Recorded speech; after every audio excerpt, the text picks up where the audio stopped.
rapidamente em relação ao trabalho que a FINEP e o BN10 têm desenvolvido ao longo desses anos. O ProSoft começou de uma maneira, hoje em dia o ProSoft é uma linha que se aperfeiçoou, né? E a gente lembra da época como era difícil você conseguir um empréstimo para um bem intangível que era o software. Então a gente tem que realmente reconhecer essa evolução, o que não significa também que a gente não esteja sempre querendo algo mais, não é isso? Outro ponto importante é que o trabalho coordenado, e aí entram também outras entidades, a própria FAPERJ aqui como instrumento do governo do estado, de complementar uma gama grande de instrumentos, cada um deles para um determinado perfil. Também, e aqui especialmente no Rio de Janeiro, a gente tem que reconhecer a questão toda da indústria de venture capital, né? Eu tive no final do ano passado, no aniversário de comemoração dos 10 anos do Gavia Angels, o pessoal comentando como é que isso cresceu. A gente sabe que muito disso é fruto de projetos onde o BN10 e a FINEP tiveram lá atrás ajudando a estimular a criação desse mercado. Dito isso tudo, quer dizer, a gente está vendo, e eu queria botar isso para vocês comentarem, a gente está vendo que startup é o segmento da moda, digamos assim, né? A gente tem vários programas para as empresas nascentes, que não necessariamente precisam ser uma empresa que foi fundada, quer dizer, a linha até pode dizer, olha, a empresa tem que ter até 2 anos, mas nada impede que uma empresa que esteja aí há 20 anos no mercado, desenvolvendo uma tecnologia, crie uma spin-off, e essa spin-off pode ser beneficiária de uma linha de startup. Para grandes projetos e grandes empréstimos, a gente já viu o BN10 sempre esteve aí presente com o ProSoft e pôde aí ajudar mais de um case de empresas já consolidadas e num processo até de expansão e internacionalização, como o Maurício estava colocando. Mas a gente tem aqui, conversando com as nossas empresas associadas, algumas se sentem um pouco desamparadas, aquelas que já estão aí no mercado há 15, 20, 25 anos, não são empresas que faturam, estão ali na faixa, a gente chama de médias empresas, né? De repente estão ali faturando entre 3 a 15 milhões ano, e de repente, às vezes até algumas menores dizendo, olha, o BN10, o menor projeto do ProSoft é 1 milhão. Agora a subvenção da FINEP está ali em 700 mil projetos com contrapartida. As startups não, 100 mil reais, 200 mil reais é subvenção, mas e quem está ali procurando 300 mil, 250 mil reais, já tem... É razoável que elas estejam reclamando, ou elas estão mal informadas e deviam procurar determinados instrumentos que já estão aí na praça? Eu acho que reclamar tem que reclamar sempre. Reclamar tem que reclamar sempre porque isso faz parte do diálogo, faz parte da gente evoluir. O ProSoft, a subvenção, os instrumentos da FINEP melhoraram muito no diálogo. Nesse aprendizado, então tem que eu sei que as empresas vão reclamar sempre, não tem que... Mas essas empresas elas não estão desamparadas. Eu estava falando do InovaCred e do Tecnova, que são os instrumentos de descentralização, eles vão trabalhar exatamente nessa faixa de projetos entre 150 mil e 10 milhões. Projetos 150 mil e 10 milhões para o InovaCred. Para o Tecnova você tem uma faixa que vai aí de 150 até o limite eu não me lembro claramente, mas vai trabalhar com esse valor médio de projetos, com uma contrapartida menor, muito adequada a essas pequenas e médias empresas. Então elas aparentemente elas não estão desamparadas, na concepção. O que a gente precisa trabalhar agora é na implementação disso e ir corrigindo e fazendo correções e tal, porque eu acho que a preocupação existe, como eu estava dizendo antes, desse completamento institucional e do completamento do fomento, para a gente ter instrumentos adequados para fomentar cada tipo de empresa. Por exemplo, os editais que a gente lançava de subvenção colocava no mesmo patamar a TOTUS e a empresa de software, colocava para competir, e a empresinha de software que acabou de sair da incubadora. A gente comparava os dois. Então, um momento vai dizer, não vou comparar esses dois porque eles são bichos diferentes. Então, vou exigir de uma coisa, vou exigir de uma grande empresa uma ambição tecnológica maior, vou exigir dela um comprometimento maior dos próprios recursos dela com pesquisa e desenvolvimento, e da pequena empresa eu vou exigir outra coisa. Da pequena empresa eu vou exigir, vou dar para ela as condições de ela realizar aquilo que ela tá pretendendo. Então são trabalhos diferentes que têm que ser feitos com cada um. E aí a gente tem que trabalhar nas pequenas empresas, trabalhar com volume. Para trabalhar com esse volume, a gente tem que trabalhar com parceiros que estão lá perto, que entendam mais as empresas, que conhecem a região e tal. Então eu acho que para isso a FAPERJ, a AGRI vão ser parceiros grandes, e eu acho que aí é uma questão da gente evoluir os instrumentos ao longo do tempo. Muito bom, Maurício. Eu queria colocar em primeiro lugar, assim, vamos pegando um pouco do corte que você deu em faturamento, né? Quer dizer, uma empresa que fatura 3 milhões, e aí não interessa até quando vai esse faturamento, a empresa tem condição de buscar o ProSoft. Então, assim, eu diria que esse é um grupo que o ProSoft atende muito bem, né? E por que ele atende muito bem? O que a gente já aprendeu? O ProSoft ele já foi reformulado várias vezes e será de novo, né? Assim que ele expirar, ele vai ser novamente lançado, e vai ser lançado mais uma vez com um grande aprimoramento, né? Então, se eu antecipo aqui, eu deixo depois para o presidente anunciar que vai ser feito. Mas eu acho que vale a pena destacar por que esse grupo é muito bem atendido, né? Em primeiro lugar, porque o banco conhece muito bem esse universo, então a gente sabe o que tem de fato num plano de negócio de uma empresa de software e serviços de TI com esse porte. A gente sabe o que apoia, como apoia, a melhor forma, a melhor abordagem, como negociar. A regra de garantia é a regra possível ao setor. Qual é a regra? De projetos até 10 milhões de reais, o banco não pede garantia alguma, a não ser fiança pessoal, sendo que tem muito empreendedor que acha, olha, porque eu vou dar uma fiança num projeto de 1 milhão, eu preciso ter 1 milhão de patrimônio. Não tem. Você tem que só se comprometer com o projeto, seja lá qual for o seu patrimônio. Essa é a natureza da fiança pessoal. Não tem nenhuma vinculação de grandeza de projeto financiado e patrimônio pessoal. Mas existe essa fiança, portanto não tem nenhuma garantia real, que é o que o setor não tem o que oferecer. Né? Isso faz, de fato, que a gente chegue naquele número mais do que uma centena de empresas apoiadas aqui, sendo que 85% MPME. Agora, nessa faixa mais de baixo, porque o ProSoft começa em 1, né? A gente tem o cartão BNDES, e quando a gente olha o cartão BNDES e olha o que foi efetivamente apoio do cartão para o segmento, aí tem duas naturezas, né? Tem uma natureza que é o consumo. O que é consumido em TICs e usa o cartão. E segundo, que são as empresas do próprio setor de TICs e que também podem ser, uma vez que são MPMEs, podem ser usuários de cartão. Né? O número global dessas duas coisas dá mais ou menos 700 milhões, o número histórico, e, portanto, a segunda coisa, que é o que você falou, que estão desamparadas, bem, a gente pode aperfeiçoar, pode ter outros instrumentos, mas o cartão já traz desembolso a ordem de 200 milhões de reais para esse portfólio, né, para esse grupo. E aí eu acho que eu tenho uma visão muito assim, positiva e complementar do que a FINEP está fazendo também, que endereça muito bem a esse grupo específico. Né? Portanto, eu acho que podem reclamar, mas elas são atendidas. Tá certo. Augusto. Para mim vai ser mais rápido responder essa questão, porque no âmbito do governo do Estado a gente tem a FAPERJ, e a FAPERJ atua no fomento na forma de subvenção, né, para essas empresas, ou financiando empresas que fazem inovação, ou financiando projetos de pesquisa e desenvolvimento.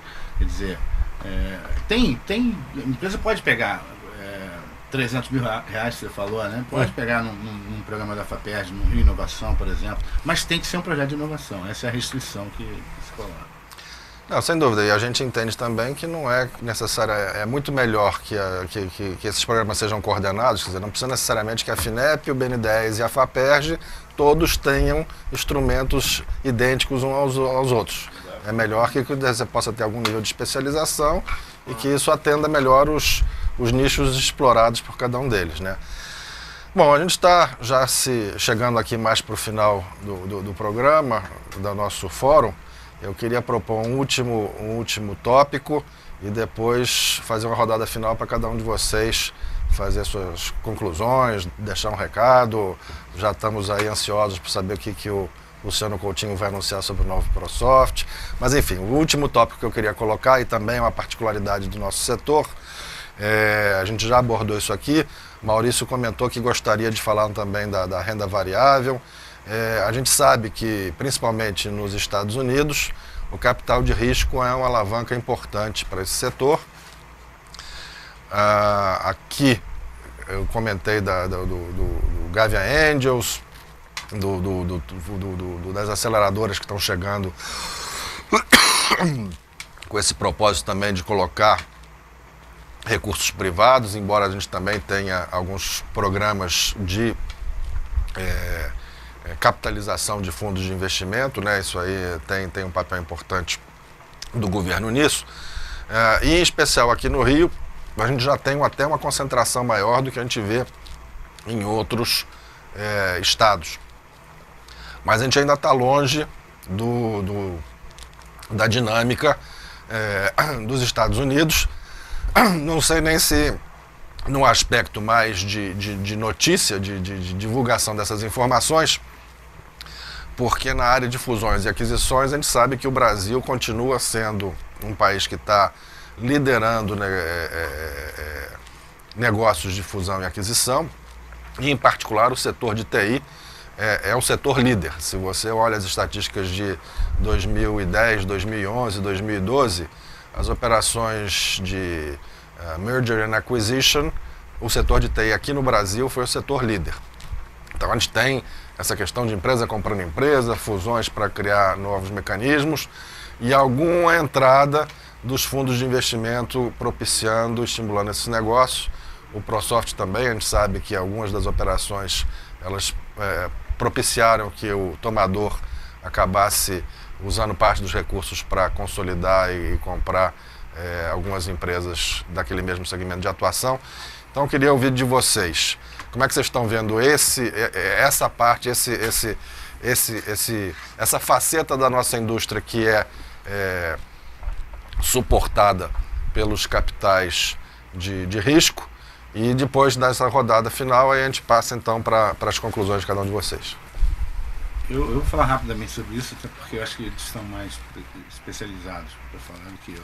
Mas eu com relação a private equity, venture capital, ele só vem quando você tem muita oferta de empresas para poder investir.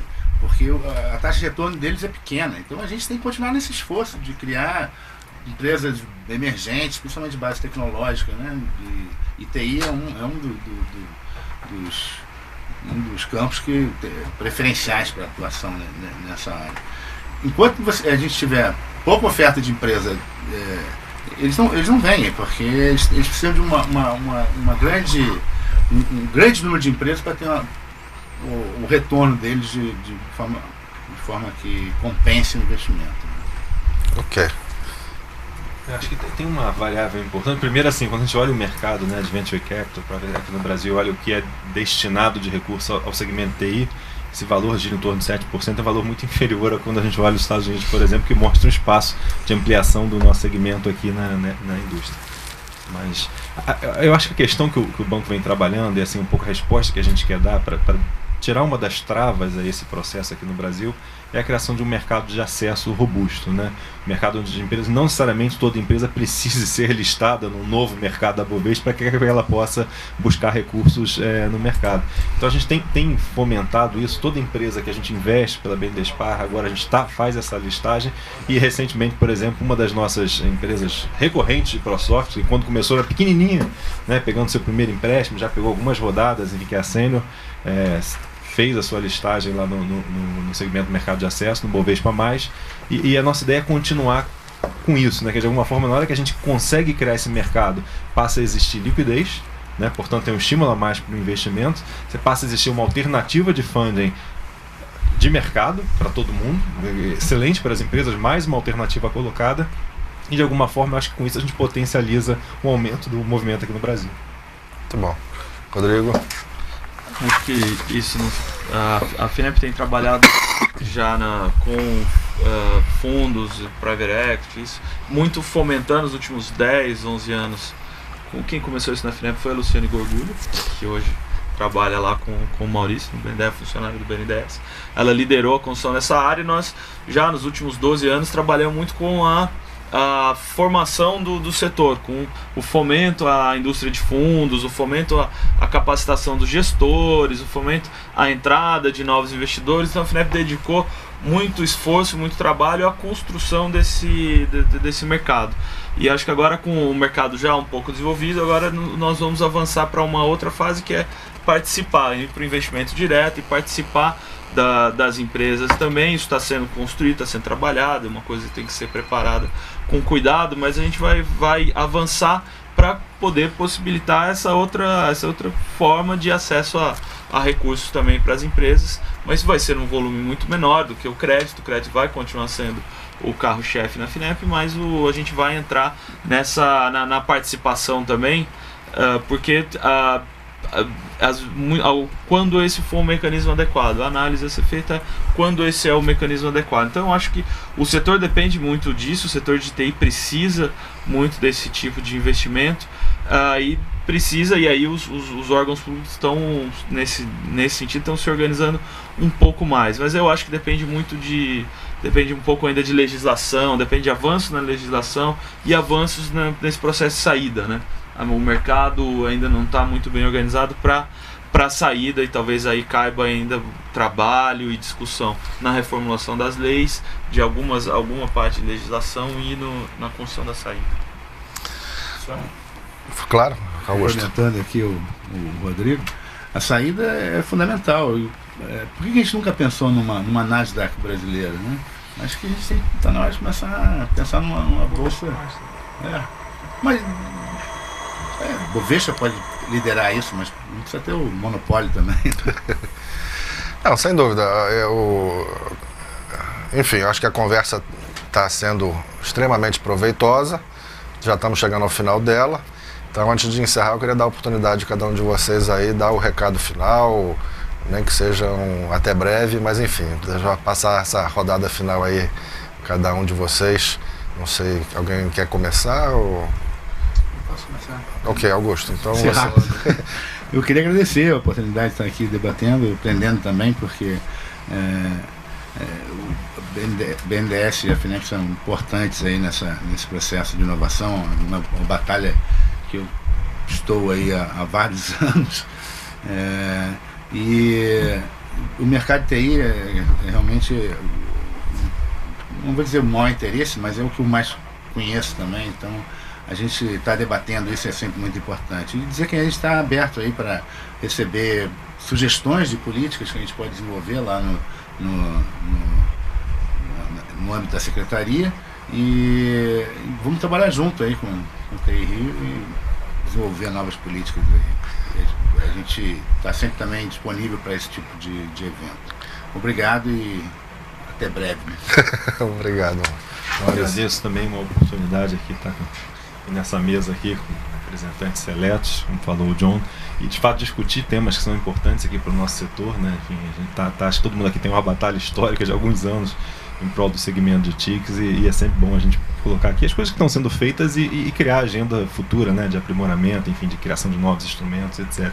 E aí, só para encerrar rapidamente, assim, eu queria colocar e deixar assim, como mensagem principal, fazer aqui, sublinhar as mensagens, né? Em primeiro lugar, a mensagem que eu acho que é poderosa, de que para frente não faz mais sentido falar de instrumentos individuais, mas faz sentido falar de um conjunto de instrumentos à disposição e de articulação entre eles. Isso vale para o BNDES, para o conjunto que tem, vale com a parceria que temos com a FINEP, dependendo do setor, parceria que vai além de BNDES e FINEP. Então essa é uma mensagem que eu acho que fica, de fato um novo formato, isso, e o futuro do fomento à inovação setorial, porque tem diferença setorial, passa, eu acho, por essa articulação de instrumentos. E segundo, já que você falou que ficou curioso no ProSoft, só para eu não posso antecipar demais, mas assim, obviamente a gente vai colocar um valor representativo, né? A gente está falando em termos de 5 bilhões, é representativo para o segmento, obviamente, para frente, mas eu gostaria até que o valor fosse maior, porque 5 milhões num horizonte de tempo, 5 anos, num banco de desembolsou no ano passado 160, esse ano vai crescer, então até dentro do BNDES ainda é um orçamento relativamente pequeno, né? Mas eu acho que é um orçamento importante para o setor e com uma agenda construída em cima dessa integração, que eu já comentei aqui algumas vezes, mas construída também no sentido operacional, de um aprimoramento operacional que nos permita também atender as empresas num prazo mais curto, né? A nossa ideia é que, de fato, assim, uma primeira avaliação de mérito, que é a gente chama de enquadramento. Tem uma questão de linguajar aqui que é um pouco diferente, acho que BNDES e FINEP, mas a nossa aprovação de mérito, vamos chamar assim, que tem um nome dentro do BNDES de enquadramento, é alguma coisa que a gente precisa fazer rapidamente, né? Acho que um mês é um prazo absolutamente adequado, eu concordo aqui com o que disse o Rodrigo, que vem fazendo a FINEP. Não dá para uma empresa levar mais do que um mês esperando para saber se vai ser ou não atendida, se o projeto dela se encaixa no ProSoft ou não se encaixa, né? E a gente vai dar essa resposta. E, além disso, aprimorar pós-enquadramento a etapa para que, efetivamente, entre enquadramento e desembolso de recursos, a gente possa encurtar esse prazo. Muito bom. Rodrigo. Acho que ressaltar isso, o novo momento que o Brasil vive, o novo momento do fomento à inovação. Eu acho que, como eu já disse antes, nenhuma empresa que tiver um projeto de P&D, de inovação, vai ficar sem apoio. E as empresas podem contar com os organismos do Estado para ampliarem as suas ambições e para quererem fazer mais por elas e fazer mais pelo Brasil, e elas vão encontrar nos organismos do Estado, na FINEP e no BNDES, em especial, apoio para suas ambições. Então, agradeço a oportunidade de a gente poder vir aqui dizer isso, comunicar com o setor e convidar as empresas a se apresentarem. Então, obrigado e até breve. Eu que agradeço a presença de vocês três aqui, Augusto, Maurício, Rodrigo. Eu acho que essa conversa foi muito rica. A gente teve a oportunidade de dissecar essa questão de instrumentos para o fomento para o setor das tecnologias da informação e comunicação. Estamos aqui encerrando a nossa transmissão ao vivo, mas todo esse programa vai estar disponível no site do TI Rio agora pelos próximos meses. Então, a gente, pela experiência anterior de outros fóruns que a gente desenvolveu, já realizou e colocou no nosso site, a gente sabe que acaba que isso se torna realmente uma referência, é acessado bastante ao longo do tempo. E vai ficar, sem dúvida nenhuma, como uma referência aqui nesse momento. Então eu agradeço a presença de vocês todos, agradeço também a disponibilidade de voltar. A gente certamente vai querer convidá-los aí para as outras atividades no futuro e também até individualmente. Toda vez que vocês quiserem conversar com o setor, o sindicato se coloca à disposição para reunir, para conversar, para colaborar com o que tiver ao nosso alcance. Para esse objetivo comum, a gente conhece a história de vocês todos como indivíduos e também das instituições que vocês estão aqui representando e dessa preocupação realmente de permitir o desenvolvimento tecnológico do Brasil. Então, com isso, eu encerro o nosso 22º Fórum TI Rio e me despeço com até breve também, até o nosso próximo fórum. Muito obrigado.